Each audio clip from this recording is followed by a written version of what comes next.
see you there. We have a beautiful day of class today.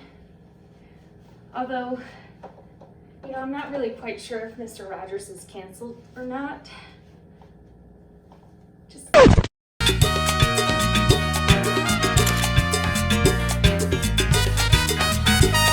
Like Sylvester Stallone. Yes! Turtles by using metal straws. Remember that today is a shorter lesson so that you have time to work on your research projects that are going to be presented on either April 1st or April 2nd, depending on your class day.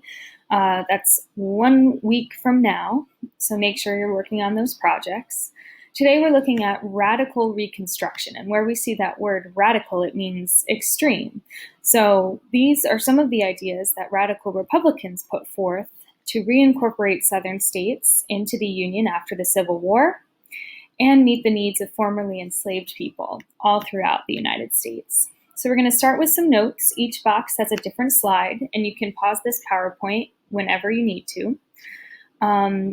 Andrew Johnson was Lincoln's vice president. So when Lincoln was assassinated, Johnson became president, but he was a Southern Democrat. And so now that the Civil War had been won and Southern states need to be reincorporated into the Union, there's a Southerner in the White House.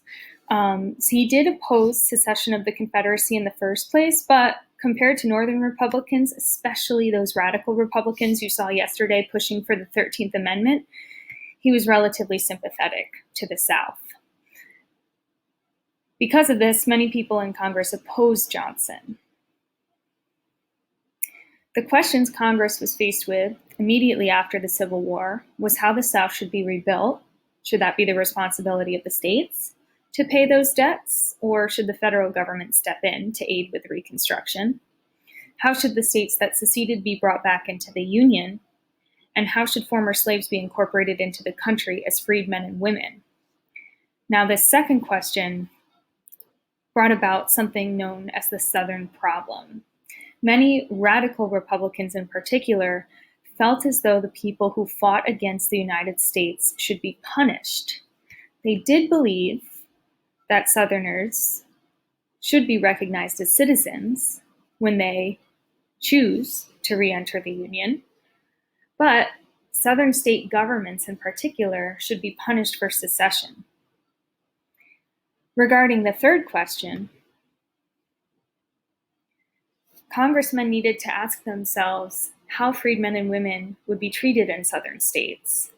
Now, federal law and state law are two very different things. A lot of the Jim Crow laws that we'll talk about later this year were written and enforced by state governments, local governments, not the federal government as a whole. So what role should the federal government play in protecting the rights of freedmen and women, no matter where they live?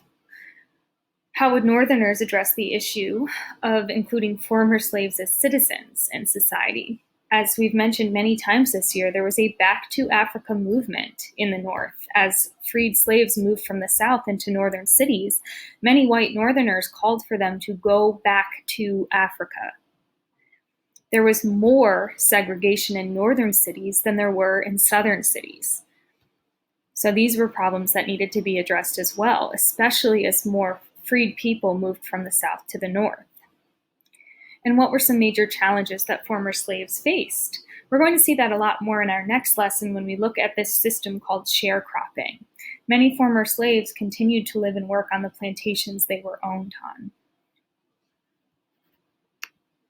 As soon as you have these notes filled out, you can go through on your own to answer the questions on page 33 to 34 and 35. Then the questions for group discussion, try to either meet on Zoom or have a text chat to discuss these 4 questions before answering the reflection question at the bottom. When you're done, send me a picture of the pages and get to work on your research. So I asked my friend what she thought you should ask your parents, and she said that you should ask them about their first concert or the best concert that they went to. I was pretty adamant that I didn't want to put you in that situation, but she seemed to think it was a good idea. So, question for today, ask your parents about their favorite concert. I'm sorry to all parties involved.